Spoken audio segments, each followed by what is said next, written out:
Suvanov, Ne'matjonov, Jumanazarov, turuning uchun.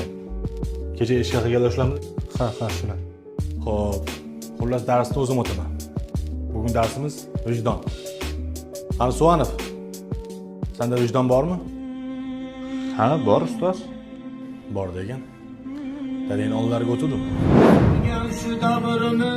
Qariyapmanmi? Charchab qolyapman.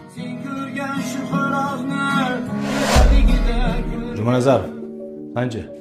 Sen ham vijdonlimisan? Ha ustoz, hamma vijdon manda-yu. To'g'rimi? Demak, hamma vijdon senda. Dadang ishxonasiga hech borganmisan?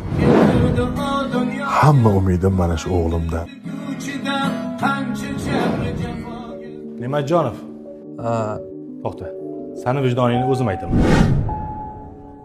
O'g'limni yolg'iz boshim bilan katta qilyapman. Ulg'ayganda mehnatlarimni rohatini ko'raman. Senlar darsdan qochib, o'qimay yuraversalaring, ota-onalaring yaxshi yashayman orzusi bilan bu dunyodan o'tib ketadi. Eslaringdan chiqmasin. Ota-onasini boqolmaydigan erkakni erkakman deyishga haqqi yo'q. Mana, eshik ochiq. Xohlasang darsdan qochib ket. Bu yog'i vijdoningga havola.